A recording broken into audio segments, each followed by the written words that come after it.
Good morning বন্ধুরা, সবাই কেমন আছো? আশা করি সবাই ভালো আছো। তো আমি নতুন একটা ব্লগ শুরু করলাম তোমাদেরকে গুড মর্নিং জানিয়ে। তো সবাই কেমন আছো অবশ্যই আমাকে জানাবে। তো দেখো, সকালবেলায় উঠে পড়েছি। সকাল সকাল উঠে ঠাকুরঘরটা পরিষ্কার করে সুন্দর করে পুজো দিয়ে দিলাম, কারণ আমি না বেশি একটা পুজো দিতে পারি না, কারণ মেয়ে দেয়। তো মেয়ে বাড়িতে নেই। ও বাড়িতে নেই বলতে কি, একটু পাশের বাড়িতে গেছে, একটু বান্ধবীর বাড়িতে গেছে, ওখানে থেকে আসতে দেরি হবে। তো তাই ভাবলাম আমি পুজোটা দিয়ে দিই, ও আবার স্কুলে যাবে।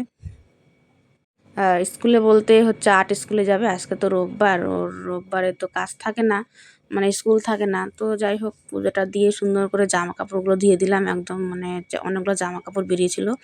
জামা কাপড় ধুয়ে টুয়ে একদম মেলে দিয়ে গেলাম, সারাদিন একদম ঝরঝরা হয়ে যাবে। আর আমরা দেখো না, ভাড়া থাকি তো এই বাড়িটাতে না খুব মানে এমনি সব দিকে ঠিক আছে, কিন্তু কাপড় মেলার খুব অসুবিধা, একদম জায়গায় নেই। দেখতে পাচ্ছ, এইটুকুনো জায়গার মধ্যে আমরা 3-4টা ফ্যামিলি থাকি, সবাই মিলে খুব অসুবিধা হয়ে যায়। তো এইভাবেই মিলে ঝুলে করতে হয়। আর আমি কাপড় চোপড়গুলো না একটু জল ঝরতে দিই, পরে আমি সব আমার রান্নাঘরের দড়ি দড়ি টাঙানো আছে ওখানেই মেলে দিই, ওখানেই বেশিরভাগটা শুকিয়ে যায়। তো দেখো, সব কাজ সেরে আর আমি এদিকে রেডি হয়ে যাচ্ছি। রেডি হয়ে এখন বেরোয় যাব কাজে। আর কাজে যাওয়ার আগে আমি একটু জল খেয়ে নিই, উষ্ণ গরম জল। সেটা আমি আগের ভিডিওতেও তোমাদের সঙ্গে শেয়ার করে থাকি, ব্লগ ভিডিওতে।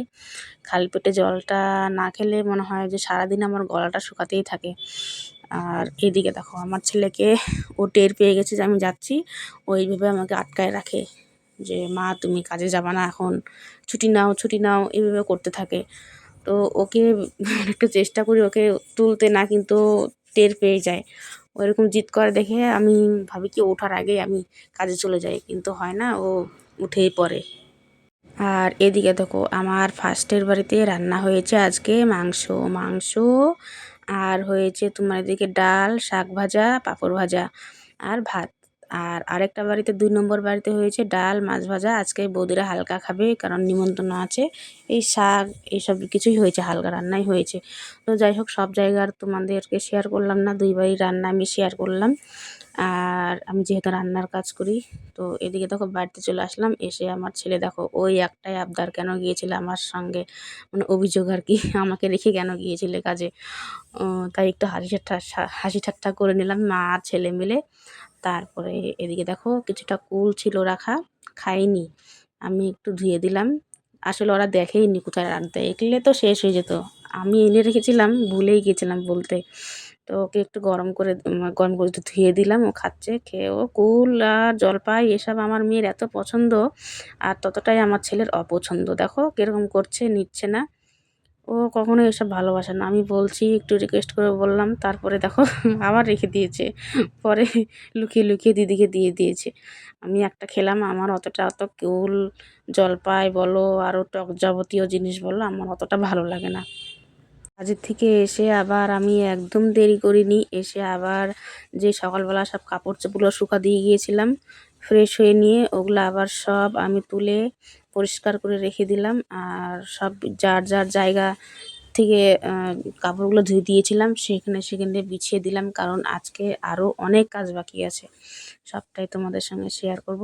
আর আজকে তো শোয়াই হবে না, একটু বসতে পর্যন্ত পারবো না, কারণ এই সমস্ত কাজকর্ম সেরে আবার যেতে হবে। আজকে ইস্কন মন্দিরে যাওয়ার বায়না করে রেখেছে, অনেক দিন থেকে যাওয়া হয় না। আজকে যেহেতু রোববার, দুজনেই ফ্রি আছে বিকেলের দিকে, তাই একটু ইস্কন মন্দিরে যেতে হবে। আবার ওখান থেকে আবার যেতে হবে সবজি কিনতে হাটে। তো তার জন্যই এই কাজগুলো আর ফেলে রাখছি না, কারণ পরে আর সময় পাবো না। তো এখনই করে নিই ঝটপট করে। আর কি বলতো, হাটের থেকে সবজি আনি তো। তো আজকে যেহেতু হাটবার, আজকে যেতে হবে। আর ঘরে না একটাও সবজি নেই, মানে ওই একটু আলু পেঁয়াজি পড়ে আছে, আর কিছুই নেই। তো যাই হোক, দেখো এদিকে ফ্রিজের উপরে সব যে জিনিসগুলো সেগুলোও একটু গুছিয়ে রেখে দিই, কারণ এই কাপড়টাও ধুয়ে দিয়েছিলাম। এগুলো সব পরিষ্কার করে নিলাম। আর পরিষ্কার থাকলে তো, আমি আগেও বলি এখনও বলি, আমার না খুব ভালো লাগে পরিষ্কার থাকতে, আমি নোংরা একদমই থাকতে পারি না। আর আমার এইটুকুনি তো আমার ঘরের সংসারের জিনিস, তো পরিষ্কার না রাখলে কি হয় বলো। আর এদিকে দেখো, মেয়েকে বললাম তুই রেডি হ। ও একটু মেকআপ করতে ভালোবাসে, আমি ও কিছু বলি না। ও একটু আইলাইনার টাইলাইনার পরবে। তো ওকে বললাম তুই রেডি হতে থাক, আমি জামা কাপড়গুলো ঝটপট করে গুছিয়ে নিই, কারণ এই যেহেতু বলছিলাম না বাইরে বাকিটা বাইরে মানে ঘরে শুকাই। দেখো ওগুলো আগের দিনের জামা কাপড়গুলো সব শুকিয়ে গেছে, ওগুলা একটু ভালো করে ভাঁজ করে রেখে দিচ্ছি, কারণ একদম সারা বাড়ি একদম দেখতেই পাচ্ছ, সারা বাড়ি ঘর একদম জামা কাপড় হয়ে গেছে। আর এগুলো থাকলে না একদমই মানে কি বলবো, মাথা মুন্ডু মানে ঘুরে আমার এরকম একটা অবস্থা। এই যে আলমারিটা দেখছো, এটা হচ্ছে আমার রান্নাঘরে বারান্দাতেই থাকে। আর এখানে যাবতীয় আমাদের যেটা রোজকারের যে ব্যবহারের জামা কাপড়, এটাতে এগুলোই থাকে। সুবিধা হয়, এখান থেকে নেওয়া দেওয়া করার সুবিধা হয়, আর আমার গুছিয়ে রাখতেও সুবিধা হয়। আর ঘরে যেটা আলমারি আছে সেটাতে সব নতুন জামা কাপড় বা ভালো জামা কাপড় যাই হোক ওগুলো সব থাকে। আর এখানটাতে আমি এরকমই সিস্টেম বানিয়েছি, তো সুবিধা হয় আর কি। এইভাবে গুছিয়ে গুছিয়ে রেখে দিই, ছেলের মেয়ের আমার আলাদা আলাদা করে রেখে দিই, নেওয়া দেওয়া করতে সুবিধা হয়। আর জানো তো বন্ধুরা, আমি আমার মেয়ে জামা কাপড় সুন্দর করে গুছিয়ে রেখে দিই, মানে আমরা গুছিয়ে ভাঁজ করে করতে মানে পারি না, হয়রান হয়ে যাই। আর এদিকে আমার ছেলে কি করবে, সব এলোমেলো করে রেখে দিবে। ও একটা জামা বের করতে যাবে, সব এলোমেলো করে রেখে দিবে। ও এরকমই, ওকে হাজার বলা হয় জামা কাপড় দরকার পড়লে আমাকে বলবা, বাবা দিদিকে বলবা, ও শুনেই না। ও নিজের ইচ্ছা মতো নিয়ে এলোমেলো করে ও। আর আমার মেয়ে তো সেই রেগে যায়, সেই আর কি। আমি বলি কি আর করবো বল, ভাই তো শোনে না। তো এই জিনিসটা এখন একটু কমেছে। ও এই জিনিসটা আগে এতই ছিল, এখন একটু কমেছে। আর এদিকে দেখো আমার মেয়ে রেডি হয়ে গেছে, ছেলেও রেডি হয়ে গেছে, আর আমি এখনও রেডি হইনি।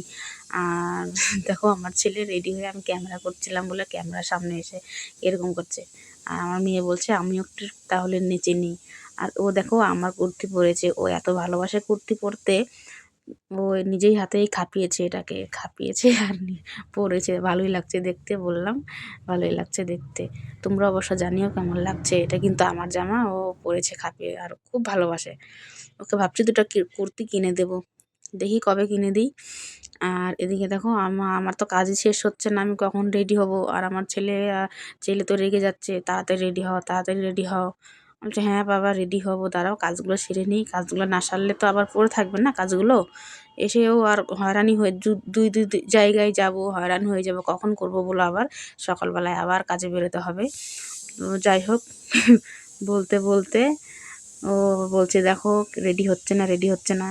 তো দেখো বলতে বলতে আমি রেডি হয়ে গেলাম। এবার তো সেই খুশি আমার ছেলে আমাকে রেডি হওয়া দেখে, ভাবছে যাই হোক এখন তাহলে যেতে পারবো। আর ও কি বলো তো, ঘুরতে যাওয়ার সময় খুব খুশি। আর ঘুরতে গেলে ওর কী যে হয়ে যায়, ও মনমরা হয়ে থাকে, মুখ ফুলে থাকে, রাগ হয়ে থাকে। আমি এই জিনিসটা আমি বুঝতেই পারি না যে ও এরকম কেন হয়ে থাকে। আমি ওকে বলি তোকে আর কোথাও নিয়ে যাব না, তুই খালি রাগ করিস ই করিস বিনা কারণে। তো চলো বন্ধুরা, ভিডিওটা কেমন লাগলো জানিও। টাটা।